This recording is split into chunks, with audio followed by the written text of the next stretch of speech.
ETF index mutual funds నేర్చుకుని stock మార్కెట్లో రాణించాలనుకుంటున్నారా? వెంటనే ఈ నెంబర్కి కాల్ చేయండి.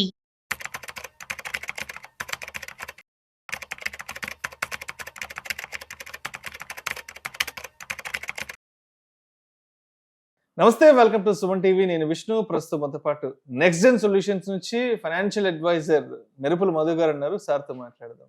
మధు గారు నమస్తే సార్. నమస్తే విష్ణు గారు. మధు గారు, పర్టికులర్ గా ఇప్పుడు ఈ వీడియోలో సీనియర్ సిటిజన్స్ కి సంబంధించిన రిటైర్మెంట్ ప్లాన్ గురించి కొంచెం డీటెయిల్ గా మాట్లాడుకుందాము. సార్, ఇప్పుడు సీనియర్ సిటిజన్స్ అనే వాళ్ళు రిటైర్మెంట్ నాటికి వాళ్ళకు వచ్చిన కార్పస్ ని మాక్సిమం అందరూ కూడా బ్యాంక్ ఎఫ్డీలోనే పెట్టుకోవడానికి ఇష్టపడతారు. ఎందుకంటే ఆ వయసుకి ఈక్విటీ ఇన్వెస్ట్మెంట్స్ లోకి రావడం సేఫ్ కాదు కాబట్టి. సో ఇప్పుడు ఫర్ ఎగ్జాంపుల్, ఒక ఎగ్జాంపుల్గా తీసుకుందాం సార్. ఒక 50 లక్షల రూపాయలు మనకి రిటైర్మెంట్ కార్పస్ వచ్చింది. సరే, మన దగ్గర ఇంకేదైనా ఒక 40-50 లక్షల రూపాయలు ఎక్సెస్ అమౌంట్ ఉంది, ఏదైనా ఒక ప్రాపర్టీ అమ్మితే వచ్చిన అమౌంట్ ఉంది. సో మొత్తంగా ఈ 1 కోటి రూపాయలు తీసుకెళ్ళి బ్యాంక్ ఎఫ్డీలో వేసాము. సో ఆన్ అన్ యావరేజ్గా ఒక 8.5% ఇంట్రెస్ట్ వేసుకున్నా కూడా నెలకు ఒక 66,000 రూపాయలు వస్తుంది. సో వీళ్ళు అప్పటికే రిటైర్ అయిపోయారు కాబట్టి వీళ్ళు బాగా, అంటే ఈ పెద్దవాళ్ళు బాగా వెల్ సెటిల్ అయిపోయి ఉంటారు, వాళ్ళ కూతుర్లు కొడుకులు బాగా వెల్ సెటిల్ అయిపోయింటారు.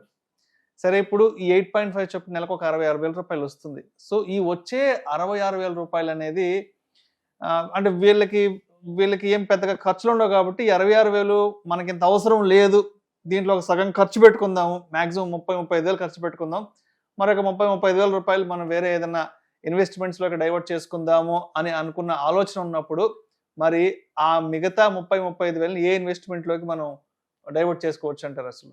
సో జనరల్గా చాలామంది సీనియర్ సిటిజన్స్కి ఈ కన్ఫ్యూజన్ అనేది ఉంటుంది సార్.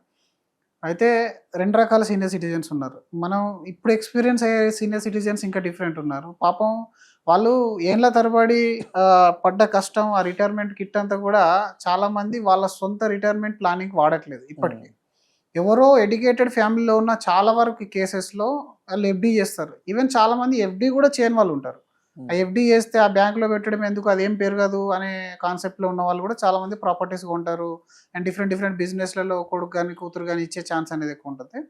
ఒకవేళ మనం మాట్లాడుకునే విషయానికి వస్తే ఎఫ్డీలో కనుక మీరు 1 కోటి రూపాయలు ఇస్తే ఈరోజు జనరల్ సిటిజన్కి 6 to 6.5% అనేది మీకు ఎఫ్డీ రిటర్న్ అనేది ఉంది. దాన్ని మీ సీనియర్ సిటిజన్ కాబట్టి అంత తొందరగా విత్డ్రా చేయరు కాబట్టి బ్యాంకు ఇంకొక 1.5% యాడ్ చేసి 8 to 8.5 మధ్యలో ఇచ్చేస్తుంది. చాలా వరకు మన క్లయింట్స్ కూడా 8 to 8.5 తీసుకునే వాళ్ళు ఉన్నారు.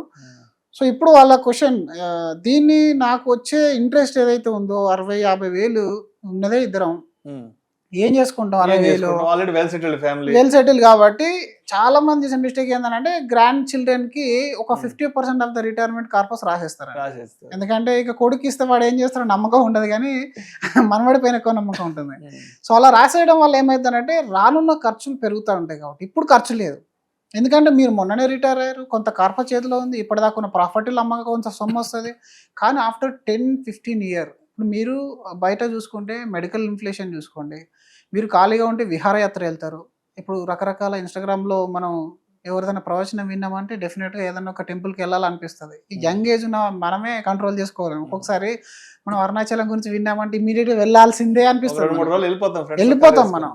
అంటే మన దగ్గర శాలరీ ఉంది కాబట్టి, లేదా మనం యాక్టివ్ ఇన్కమ్ ఉంది కాబట్టి ప్రాబ్లం రాదు.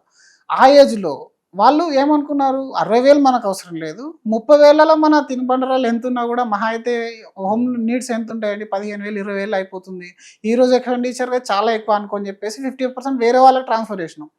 కానీ after down the line 10 years తర్వాత మీకు ఆరోగ్యం అనేది ఖర్చులు పెట్టిస్తూ ఉంటుంది.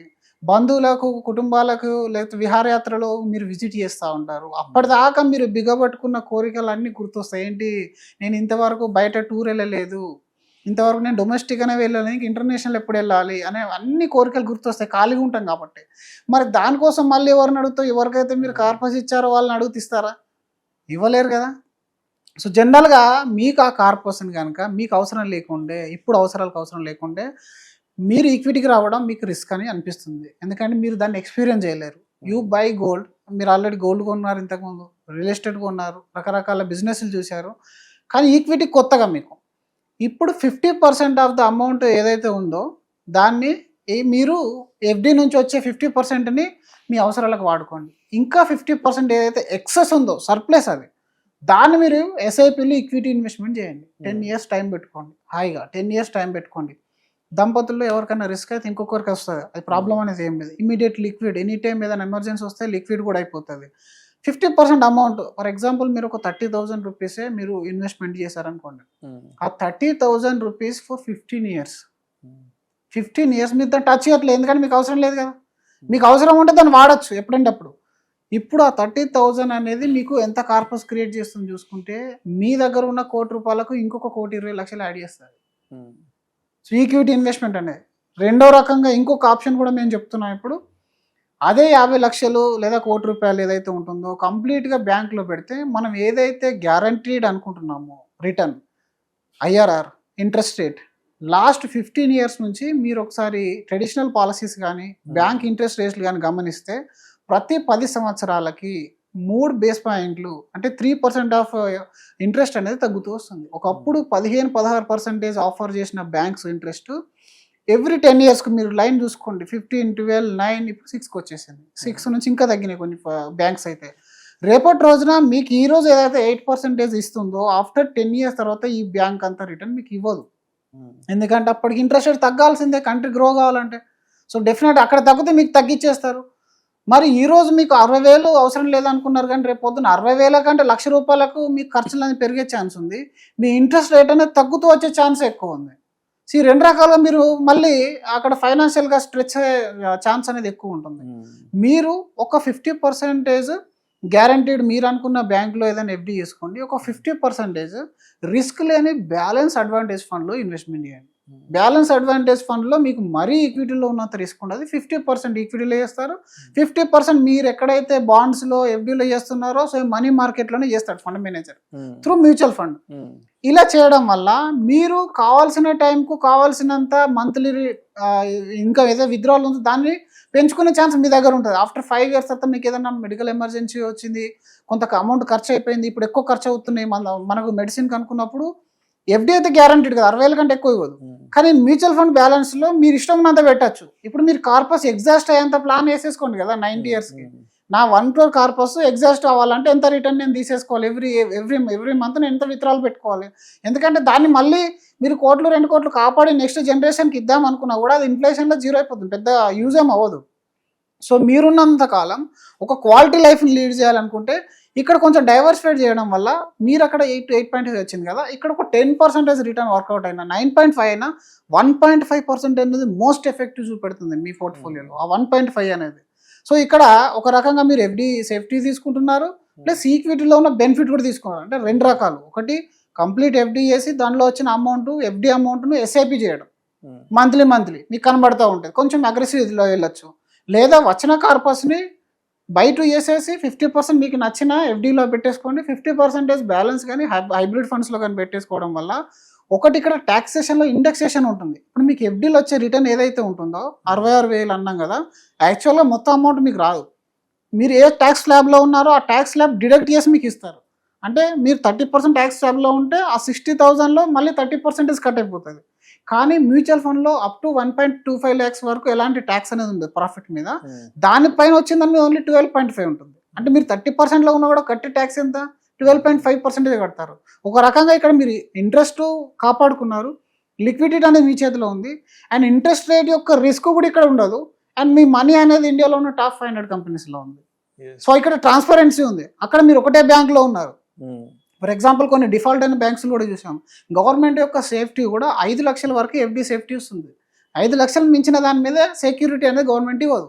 సో ఒక రకంగా ఇక్కడ మీకు గ్యారంటీ ఇవ్వట్లేదు, కానీ ఇక్కడ ట్రాన్స్పరెన్సీ ఉంటుంది. ఎన్ని సెక్టార్లో ఉంది, ఏ ఇండస్ట్రీలో ఉంది, ఎంత పర్సంటేజ్లో ఉంది, ఎంత ఎక్స్పెన్స్ రేషియో, ఎవరు ఫండ్ మేనేజర్, నేను ఒకవేళ నచ్చకుంటే ఇంకో ఫండ్ మేనేజర్ దగ్గరికి వెళ్ళొచ్చా, ఎస్ అవైలబుల్, కావాలంటే నా SWP అమౌంట్ నేను పెంచుకోవచ్చా, ఎస్ అవైలబుల్. సో అన్ని రకాలుగా మీరు హ్యాపీగా ఉంటారు అనమాట. ఇప్పటిదాకా ఉన్న ట్రెడిషనల్గా మీకు తెలియకపోతే ఇక్కడ నుంచి అయినా తెలుసుకుంటే సీనియర్ సిటిజన్స్కి ఆర్థిక భరోసా అనేది ఉంటుంది. ఈ రోజు నాకు ఖర్చులు లేవు అని చెప్పేసి ఆ ఉన్నదాన్ని ఇంకొకరికి ఇచ్చి మళ్ళీ మీరు తర్వాత వాళ్ళ మీద డిపెండ్ కాకుండా మీ దగ్గర క్యాపిటల్ అనేది ప్రిజర్వ్ చేసుకోండి. దాన్ని రిస్క్ లేని ఫండ్స్ చాలా ఉంటాయి. మ్యూచువల్ ఫండ్ అనగానే అందరికీ ఈక్విటీ అనుకుంటారు. ఈక్విటీ కాకుండా arbitrage funds, liquid funds, short term duration funds, risk లేని చాలా ఫండ్స్ ఉంటాయి. మీరు రియల్ ఎస్టేట్లో కూడా మ్యూచువల్ ఫండ్ ద్వారా పెట్టచ్చు, మీరు FDలో ఇన్వెస్ట్మెంట్ కూడా మీకు మ్యూచువల్ ఫండ్ ద్వారా పెట్టచ్చు. సో బాండ్స్లో కూడా పెట్టేయచ్చు. ఏ రకమైన ఇండస్ట్రీలో పెట్టాలనుకున్నా mutual fund is a vehicle, it is not investment asset. ఇది ఒక వెహికల్ లాంటిది అనమాట. సో సీనియర్ సిటిజన్స్ అయితే ఎస్పెషల్లీ ఇలా కొంచెం డైవర్సిఫైడ్ చేసుకుని ఒక ఎక్స్పర్ట్ దగ్గర కూర్చుంటే మాత్రం అద్భుతమైన రిటర్న్ వస్తుంది. అండ్ మీకు ఎప్పుడు ఎల్లప్పుడు డబ్బు అనేది మీ చేతిలో ఉంటుంది. Right sir, right. అలా అండి. Thank you sir, thank you so much Madhu గారు. Thank you so much.